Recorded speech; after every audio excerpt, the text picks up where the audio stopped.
Well, it's Valentine's Day, and that can only mean one thing. Millions of girlfriends are gonna drag their boyfriends away from the hockey game in order to take them on a romantic movie date. And what movie do you think they're gonna go see? What is coming out that will definitely appeal to women, but might also have something for the guys? The answer that the movie scientists of Hollywood have come up with is This Means War, a film that stars Chris Pine and Tom Hardy as two spies who work for the fake CIA. They work as partners, but they couldn't be more different. Chris Pine is a womanizing, smooth operator, while Tom Hardy is a sensitive guy who has an ex-wife and a son, and all he wants out of life is to meet someone with whom to fall in love and grow old with.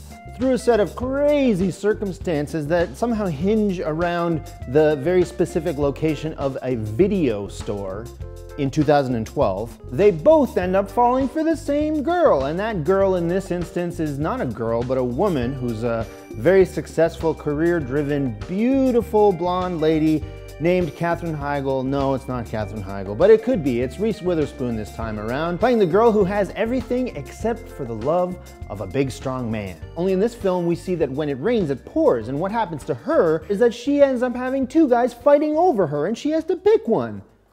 Oh, to have her problems. This film is a fantasy. It is cleverly well, not that cleverly, but it's engineered specifically to appeal to women. And I would venture to guess women that already have boyfriends or husbands, because there is that whole spy element. They are involved in car chases, there's a few explosions, they shoot their guns, they kill a guy, they torture a guy with pliers. I mean, if the movie focused more on what they were doing day to day at their job, it would end up being a very different movie. As it stands, all the spy stuff takes a backseat to this crazy, completely fabricated, totally unrealistic, and yet 100% predictable love story that, given 5 minutes and a few drinks, you could have written yourself. And better, probably. And for a film where two spies are trying to outspy each other, they don't really do any cool spy stuff. There's no like laser pens or like infrared night vision, none of that. All they do is plant security cameras in her house and stick a GPS tracker on her car.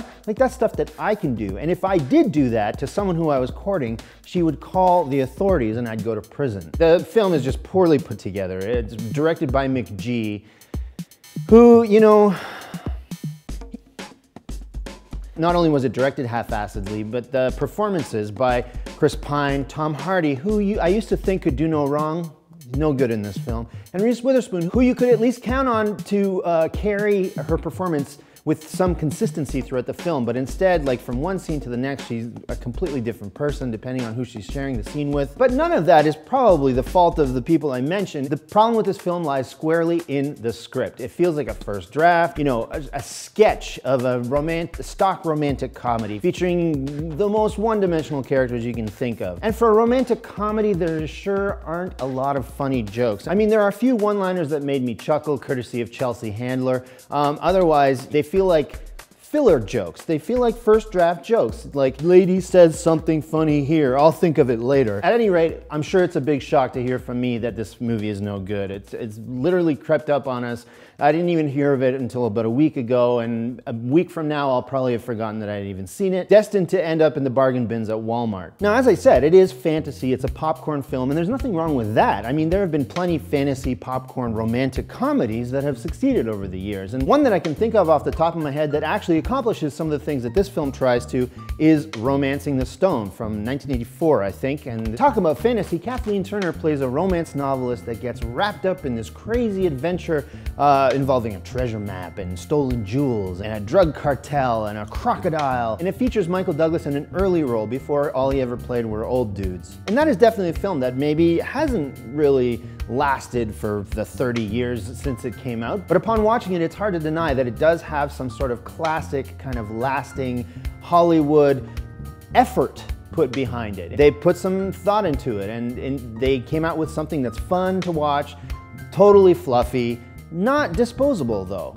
It's a classic, Romancing the Stone. Stay at home with your sweetheart and watch Romancing the Stone instead of going out to watch This Means War. All you'd be doing is telling Hollywood that you want them to keep making movies like that, and nobody does.